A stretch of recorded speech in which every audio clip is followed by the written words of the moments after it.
When Congress defunded public media, thousands of you stepped up, increasing your monthly gift to help us survive year one without federal funding. We made it, but that loss isn't going away.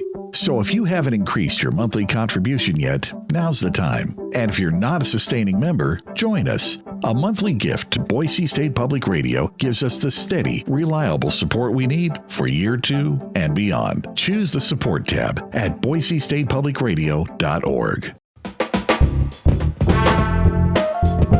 This is the Connector Idaho Daily News. I'm Troy Oppie.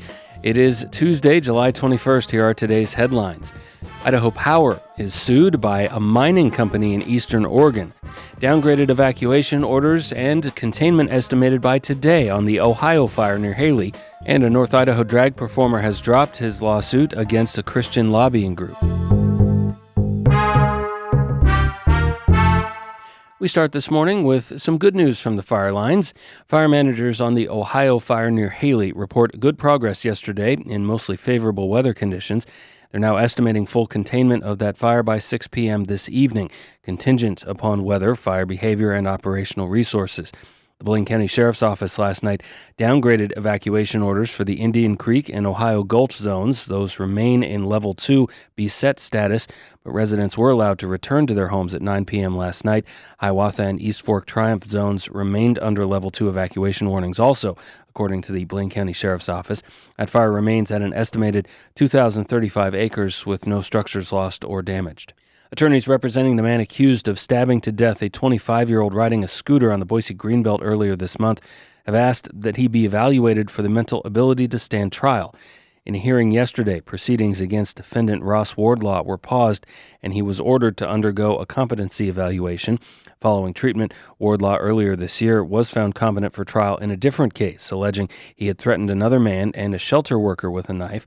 A jury ultimately acquitted him in that case, and he was released from custody in May. The murder case will remain on hold while Wardlaw receives treatment. A North Idaho drag performer is dropping his defamation lawsuit against a Christian lobbying group, which said he exposed his genitals to the public in 2022. James Dawson reports. Eric Posey, who performs as Mona Lisa Million, sued the Idaho Family Policy Center 2 years ago, saying the group repeatedly said he exposed his genitals in front of a Coeur d'Alene crowd that included children. Local prosecutors declined to charge Posey after viewing raw footage of the performance, saying there was no evidence of a crime.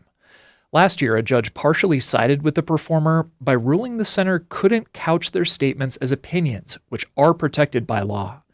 But the two sides agreed to dismiss the case in February before a 6-day trial was scheduled in April. Neither side immediately responded to a request for comment, and no details of a potential settlement were outlined in court documents.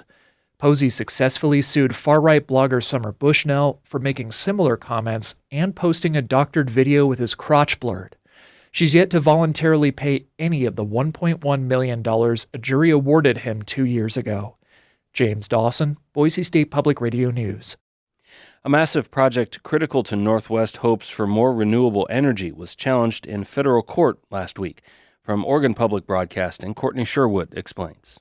For close to 20 years, energy experts have said Oregon needs a new transmission line to move wind energy from east to west and to make sure Idaho Power and Pacific Corp customers have enough electricity as populations grow. But it's been hard to find a 300-mile route everyone can agree on. Work finally started on the $1.5 billion Boardman to Hemingway line last year. Now, a mining company has sued to reroute part of the project. Malheur Mining says builders with Idaho Power have poured concrete on public lands where it has mining claims.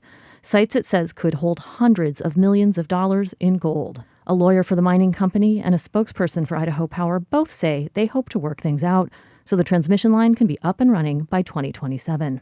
I'm Courtney Sherwood, reporting. Idaho's unemployment rate held steady in June at 3.7%.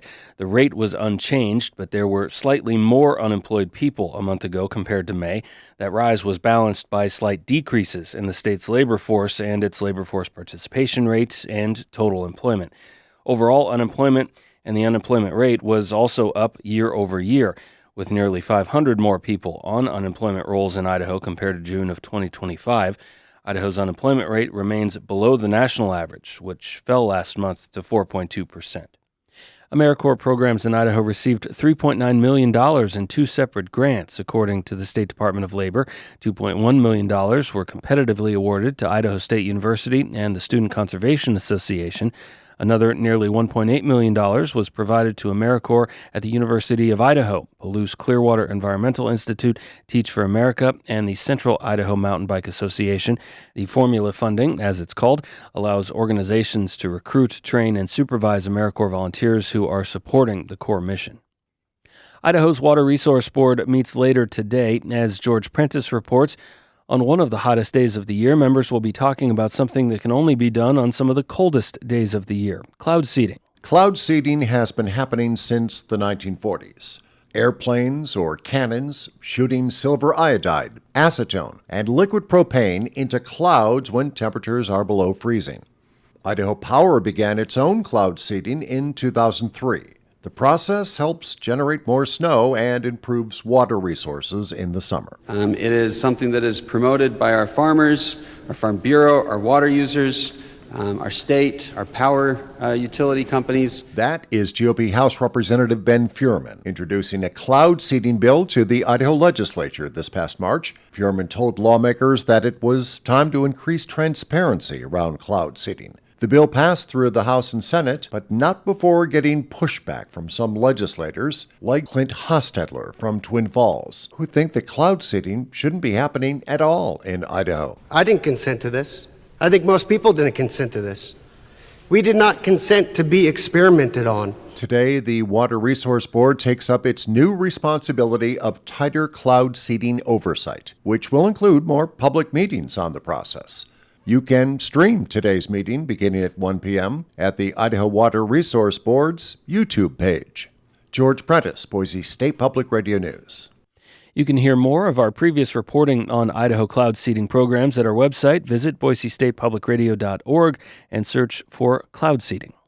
Harmful algae blooms are popping up in Idaho reservoirs. This is a natural occurrence in many locations each summer. The State Department of Health and Welfare Monday issued new health advisories for Brownlee and Hells Canyon reservoirs.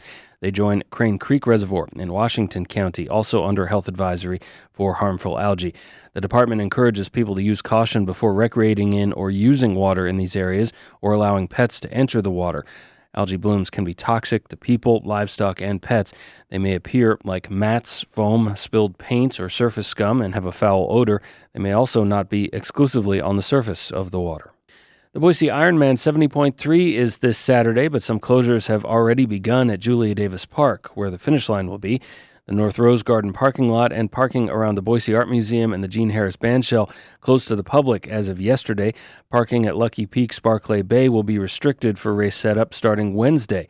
Additional closures kick in on race day Saturday, including road closures for the bike race between Lucky Peak and Julia Davis Park along Highway 21, South Orchard Road, Cunamora Road, and Federal Way onto Capitol Boulevard. The College of Southern Idaho has a new women's basketball coach for the first time in more than 2 decades. Brendan Wheeler steps in following the retirement of Randy Rogers. Rogers won 18 regional championships in 24 seasons and was Conference Coach of the Year 10 times. Wheeler was offered the role in early May, according to KMVT Television. He has more than 20 years of coaching experience, including on staffs at St. Mary's, Cal Poly, USC, and other junior colleges. But his first year at CSI will be just his 3rd career season as a head coach. For the first time, Boise State's Albertson Stadium has been named to a list of finalists for the top 10 college football stadiums in the U.S. USA Today sponsors that list, which is then based on a fan vote. So Boise State is asking Bronco fans to jump in and vote up to once a day for Albertson Stadium at 10best.usatoday.com. Boise State's Blue Turf has been voted best fan attraction in a similar poll by USA Today the last 3 years.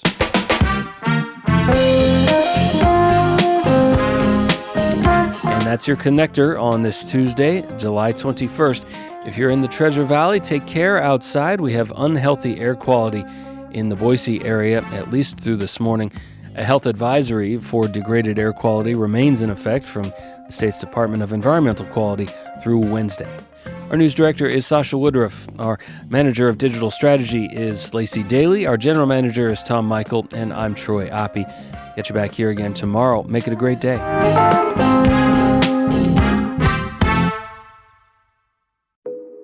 Each story you hear on Planet Money starts with a question.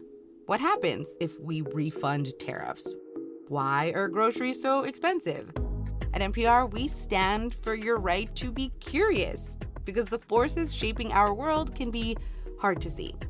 Follow NPR's Planet Money wherever you get your podcasts and start seeing how the economy really works.